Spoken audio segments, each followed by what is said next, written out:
It began on a night that seemed no different from the others. The stars twinkled faintly above, scattered across the dark sky, while people on Earth went about their ordinary lives. Families were winding down after long days.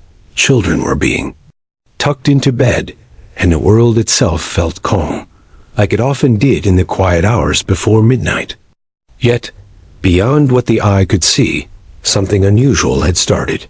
In the far reaches of space, satellites orbiting Earth picked up signals that did not belong to anything natural. At first, scientists thought it was interference, just some random bursts from faraway stars. But as hours passed, the signals became clearer. They carried patterns structured, intentional, and unlike anything Earth had ever encountered before. In control rooms, men and women sat in front of glowing screens, watching data pour in. Their voices were hushed, filled with confusion, but also excitement. The patterns were too organized to be a mistake. They repeated themselves, almost like a message being sent again and again, waiting for someone to listen. At first, no one wanted to say the word aloud. No one wanted to suggest the possibility of intelligent life.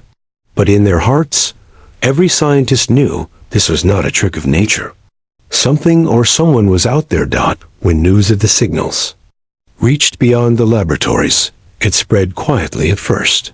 Reports on small websites, whispers in academic circles, rumors on late-night radio shows. But soon, larger networks caught on, and the story was too big to hide. People everywhere started looking up at the night sky differently.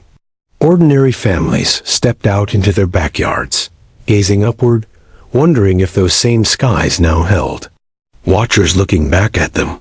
Fear and wonder mixed in equal measure, for humanity had dreamed of this moment for centuries, yet never truly believed it would come so soon.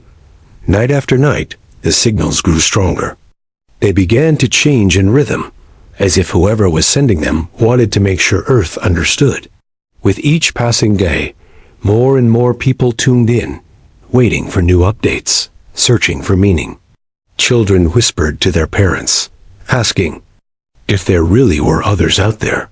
Elders shook their heads, both amazed and unsettled, remembering the years when such things were just stories told in books and movies. Then came the first sighting. It was not dramatic, not like in films, with flashing lights or massive ships suddenly appearing in the skies. Instead, it began as faint specks of light, barely brighter than stars, but they moved in ways no star should move. Astronomers confirmed it quickly. These lights were not meteors or satellites. They were something new, something large, and they were not drifting randomly. They were approaching. The world held its breath. Across countries, languages, and cultures, people shared the same feeling, awe mixed with fear. Were these visitors peaceful, or did they come with darker intentions? Leaders tried to calm their people, speaking of preparation and hope. Religious voices spoke of tests and signs, while scientists urged patience and study. But no matter what, words were spoken. The truth was simple. Humanity was no longer alone. For ordinary people, life felt both the same and entirely different. Shops still opened, schools still ran, and meals were still cooked. Yet, behind every laugh, every shared story, and every quiet evening, there was an unshakable awareness that the world was on the edge of something it had never faced before. Friends talked late into the night, wondering what the future would hold.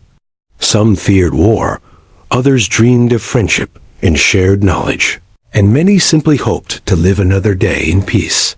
The lights in the sky grew brighter as days turned into weeks.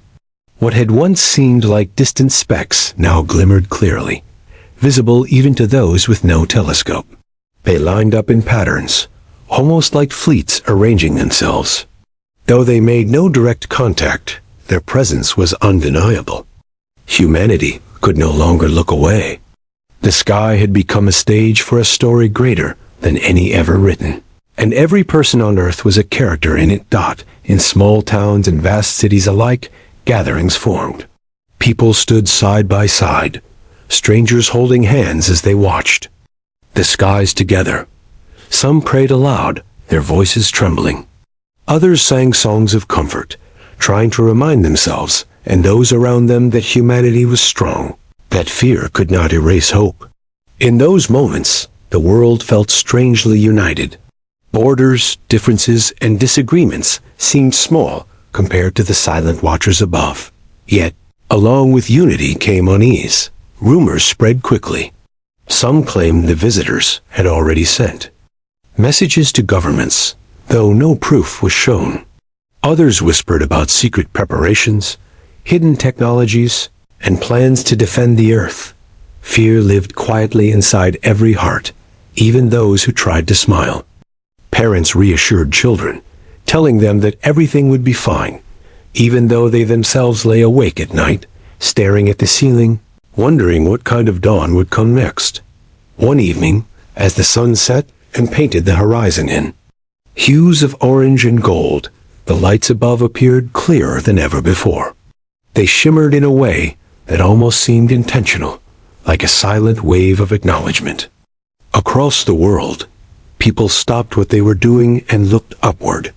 Cars pulled over on highways, farmers paused in their fields, city crowds froze in place. For one long, breathless moment, it felt as though the entire planet had become still, waiting, listening, hoping. No one knew what would happen next. Some believed the visitors might descend and introduce themselves. Others feared the first strike would come without warning. Yet in that silence, under the shared gaze of millions, there was something else too, a recognition that life had changed forever. The human story, once told only on Earth, was now a part of something far greater. As night deepened, the lights slowly shifted, forming what looked like a vast line stretching across the darkness. They hovered there, distant yet undeniable, watching. As Earth continued to spin below, people returned to their homes, carrying heavy thoughts in their hearts, unable to shape the image of those strange visitors waiting above. It was not the end of the world, but it was the end of a certain kind of innocence. Humanity could never again believe it was alone. And so the night ended quietly, not with fire or thunder, but with silence and anticipation. The signals still pulsed faintly in the background. The mysterious lights still lingered in the skies. And the questions remained unanswered. But deep down, every person knew that this was only the beginning. The first signs had appeared, and whatever came next would shape the future of all humankind. The days after the strange lights appeared in the sky were filled with a kind of silence that was not truly silent. Streets still had cars, shops still opened, and people still moved about, but underneath every action was a weight of worry that no one could ignore. It was the silence of hearts holding their breath, the kind of silence that comes when people know something bigger than themselves is near, but cannot yet see its shape. For the first time in history, humanity was looking up and knowing that something unknown was watching back. In homes across the world, conversations carried the same question. What did these visitors want? Families sat together at dinner tables, their meals going cold as they spoke in hushed voices. Children asked questions their parents struggled to answer, and elders sat quietly, remembering old stories of change and fear.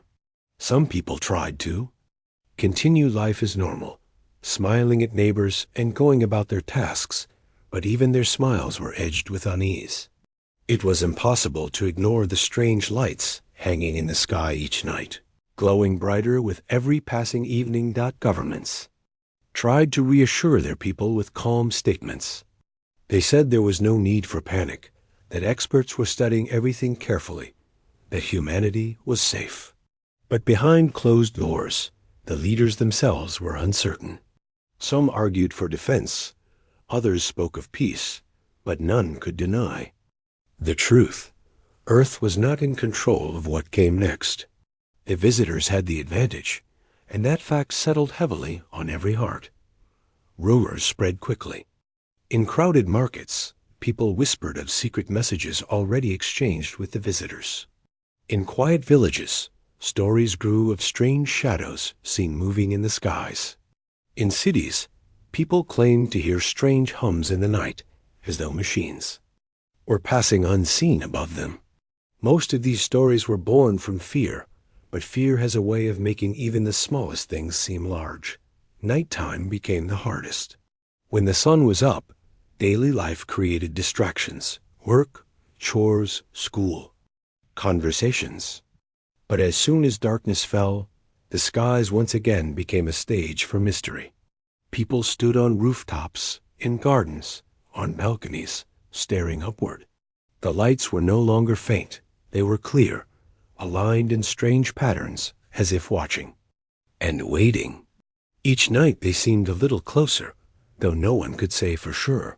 Some found the sight breathtaking, others found it terrifying, but all agreed it was impossible to look away. Sleep did not come easily. Parents lay awake, listening to the quiet breathing of their children, wondering what kind of future awaited them.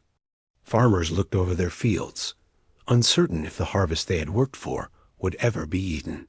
Even young people, usually quick to dream of adventure, found themselves torn between excitement and dread. The world had always felt vast, but now it seemed small, fragile, and vulnerable under the gaze of the unknown. Not everyone feared in the same way. Some believed the visitors might come with kindness, with knowledge to share and friendship to offer. They spoke hopefully of new discoveries, of cures for illnesses, of answers to questions humanity had carried for centuries.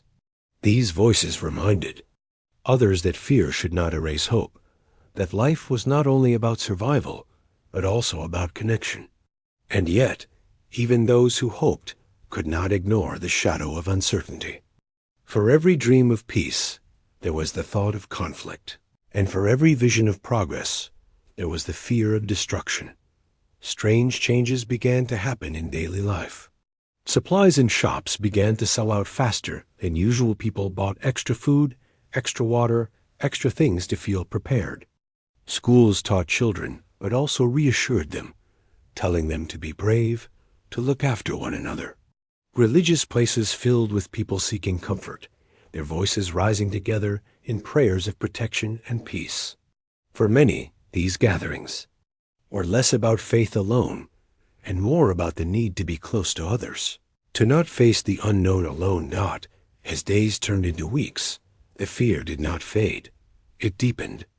Scientists announced that the visitors' lights had formed organized patterns, like fleets preparing for movement. They said the objects were massive, larger than anything humanity had ever built, and that they were not drifting aimlessly. They were waiting. Waiting for what? No one could say. But the very act of waiting carried its own tension, as if Earth itself was being held in suspense. Every small sound in the night made people jump. The wind against the windows, the hum of machines, the distant roll of thunder, everything seemed sharper, louder, more threatening. Children clung to their parents, while the parents, though afraid themselves, tried to stay steady, offering warmth and comfort. They told gentle stories, sang old songs, and held their loved ones close, because in times of fear, the heart naturally seeks to protect and to love. Some people tried to live bravely. They painted signs of welcome, placing them on rooftops where they could be seen from above. Others lit candles in windows, small acts of hope shining in the darkness. These gestures, though simple, reminded everyone that even in fear, humanity could choose kindness. And though no one knew if the visitors could even see these acts, they mattered deeply to the people who made them. One night, something unusual happened. The lights in the sky, usually still, began to move in slow circles. They pulsed faintly, glowing in rhythm, almost like a heartbeat. Across the world, people noticed. Crowds gathered outside, their faces tilted upward, watching in silence. Some thought it was a signal, others thought it was a warning. But whatever it was, it reminded humanity once again that the visitors were not distant dreams, they were real. They were here, and they were paying attention. The fear grew heavier after that. The world felt as if it was holding on to a fragile thread, unsure if it would hold or break. And yet, in the midst of fear, something else grew as well: togetherness. Strangers began to speak to one another more kindly. Neighbors checked on each other, and families who had drifted apart found themselves sitting together again. Fear had made people remember what truly mattered, the bonds they shared, the simple acts of care and love that made life worth living. The waiting continued, each day stretching longer than the last. No one knew if the visitors would come tomorrow, next week, or next year. But everyone knew the world was changing, even before a single word had been spoken between earth and the sky. The fear before contact was heavy, but it was also full of humanity's truest feelings: love, hope, worry, courage, and the quiet determination to face whatever was coming. Together. And so the nights passed, with lights shining above and hearts trembling below, until the moment would finally come when silence would break, and the world would learn what the visitors truly wanted.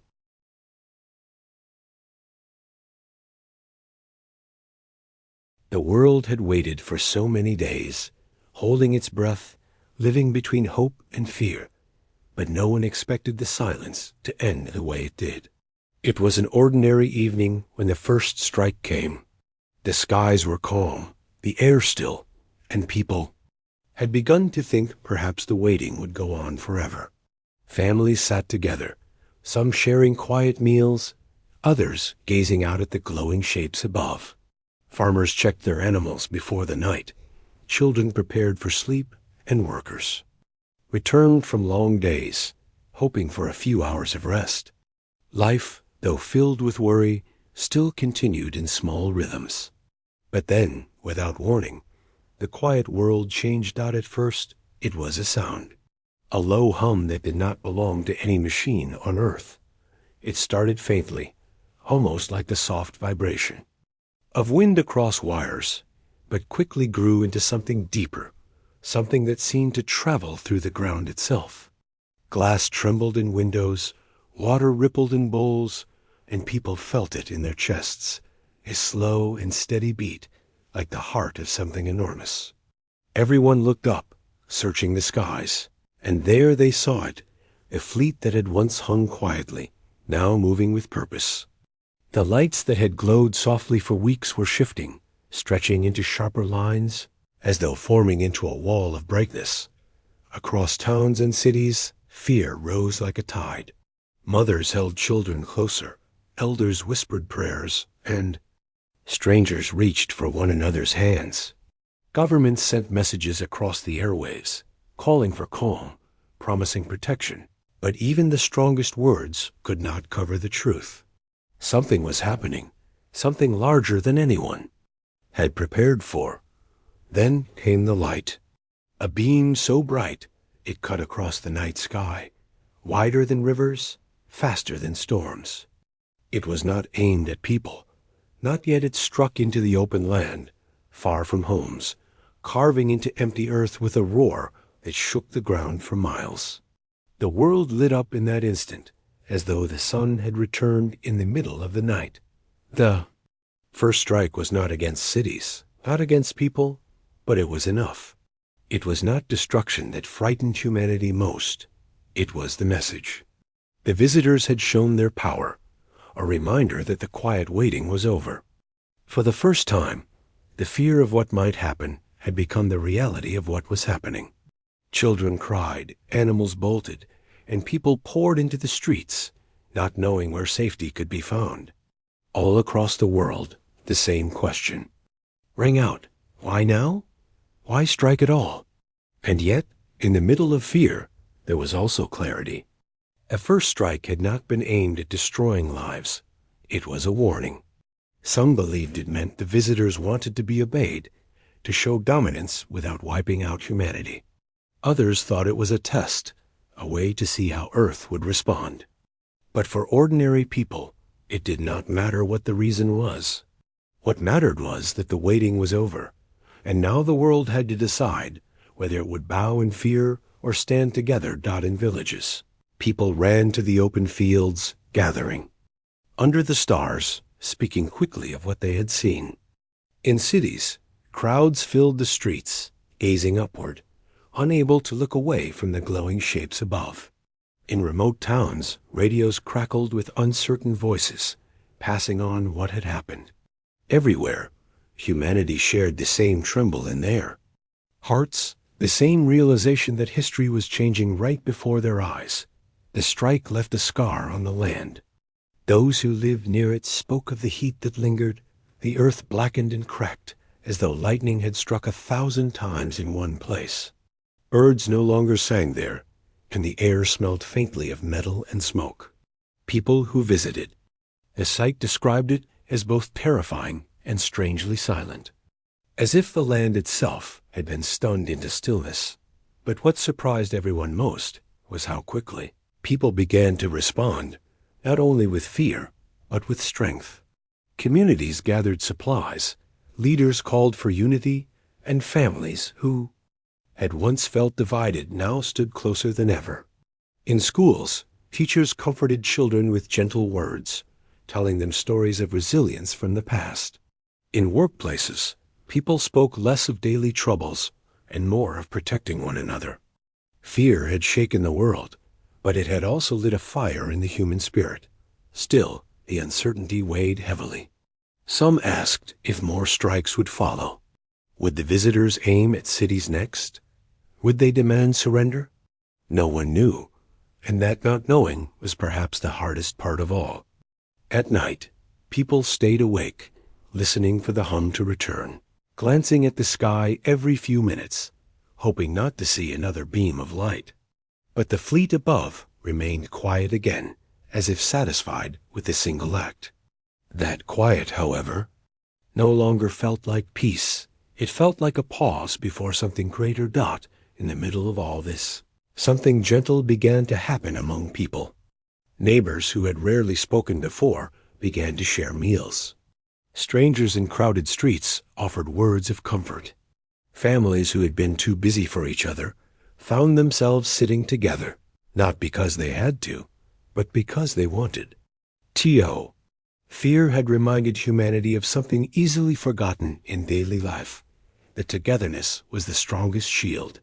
The first strike did not destroy cities or wipe out lives, but it had struck deep into the human heart.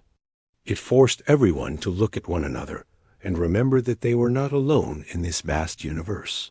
For some, that thought was terrifying. For others, it was strangely comforting.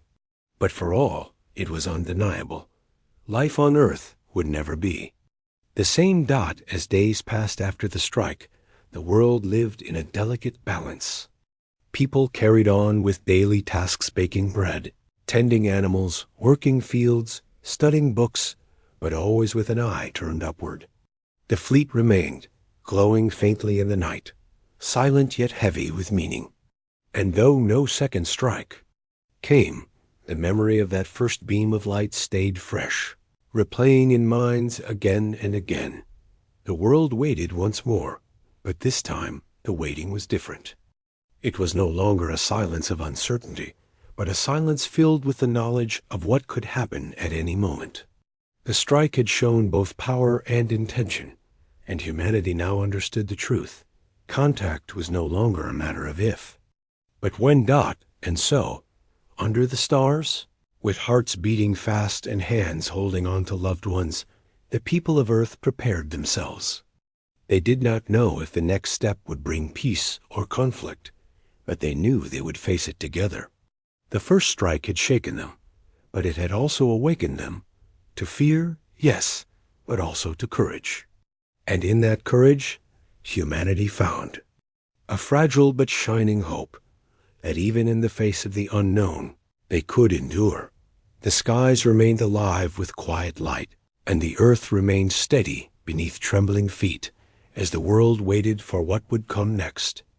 Asterix.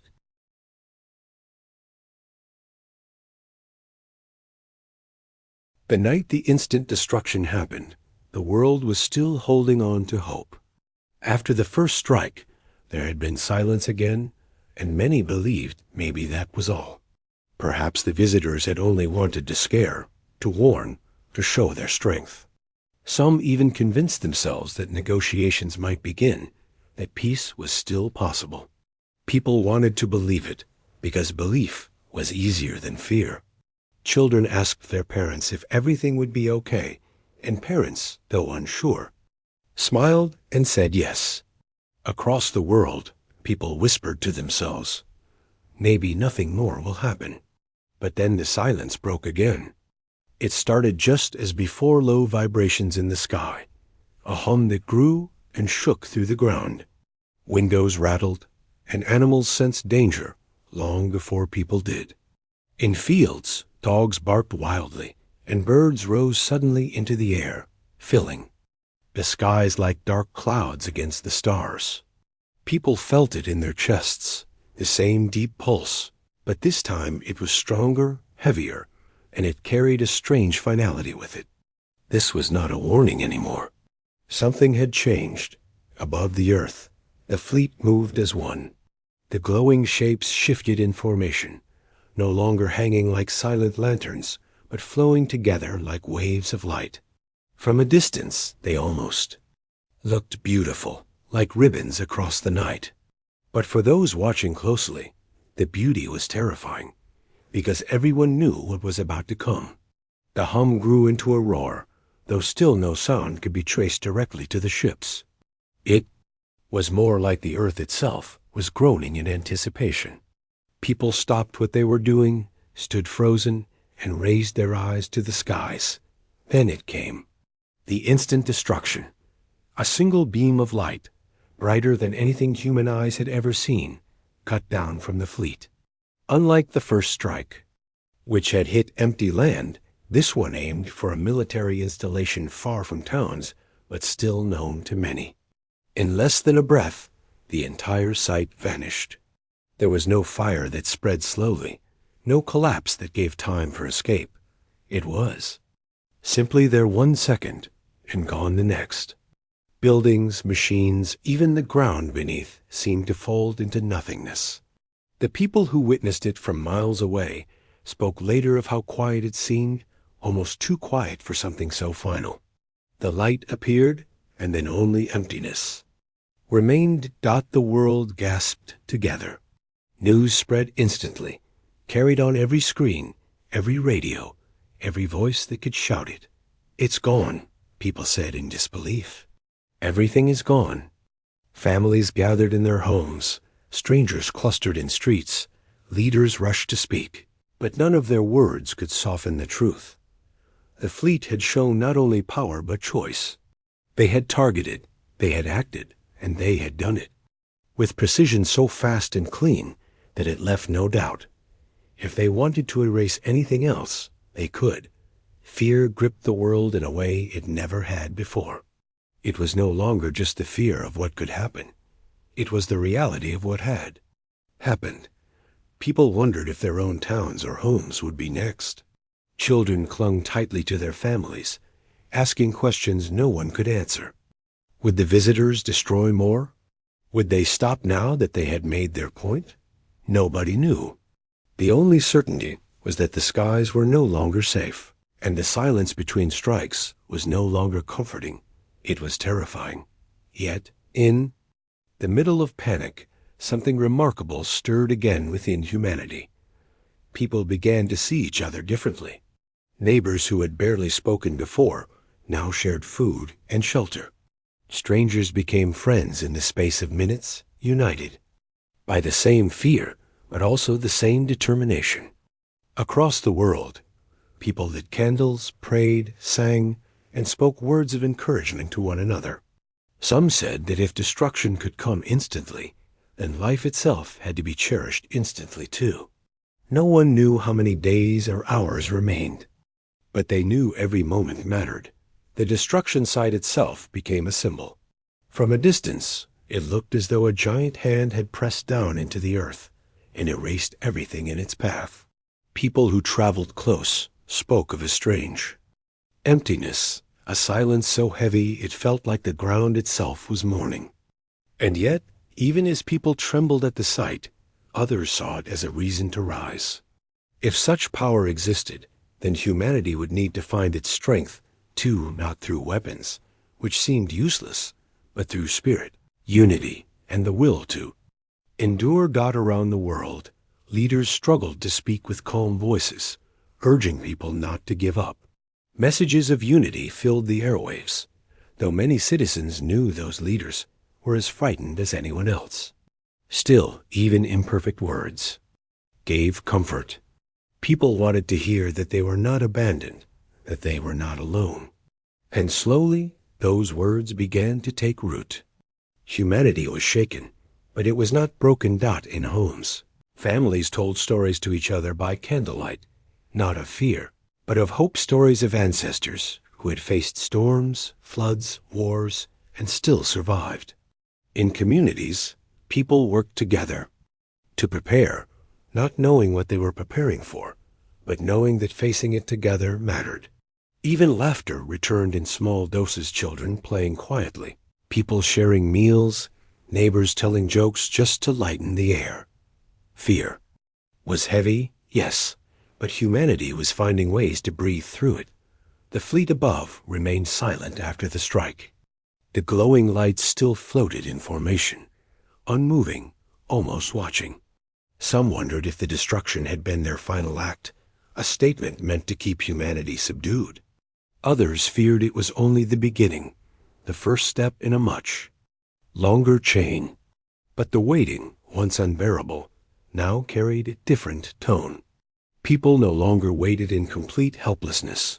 They waited with determination.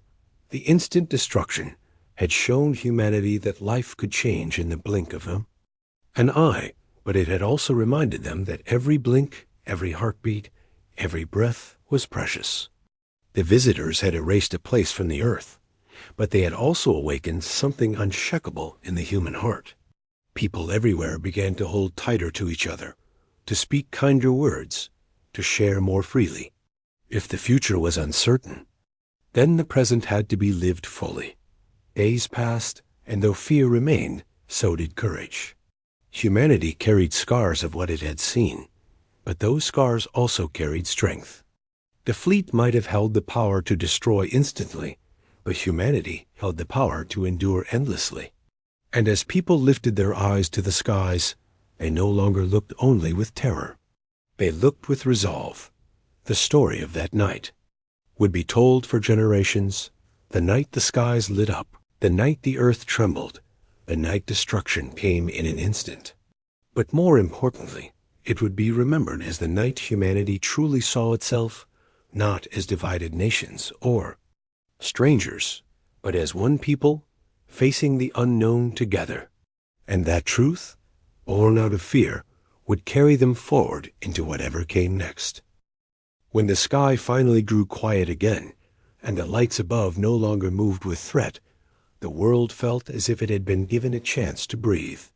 The fear that had once consumed every street, every home, every heart did not vanish instantly, but slowly, like fog lifting after a storm. Humanity had faced the unthinkable, had stood beneath power far greater than its own, and had survived. Not through strength of weapons or force, but through endurance, through unity, and through a deep reminder of what life truly meant.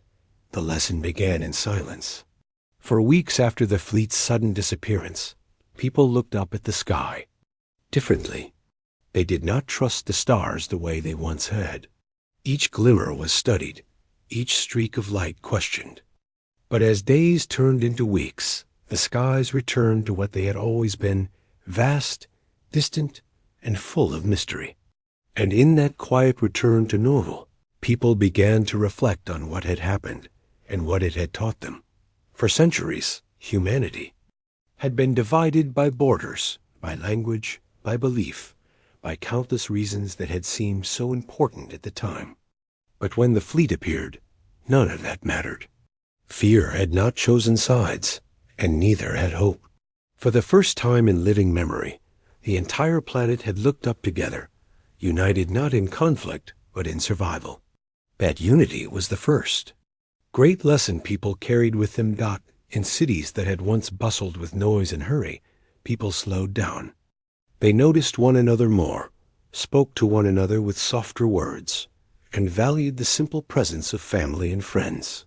In quiet villages, people who had once lived separate lives came together, sharing what they had and holding on to each other. Across the world, the lesson was the same. Life was fragile, and therefore it was precious. The memory of the instant destruction stayed sharp in every mind. It was not only the memory of loss, but also of realization.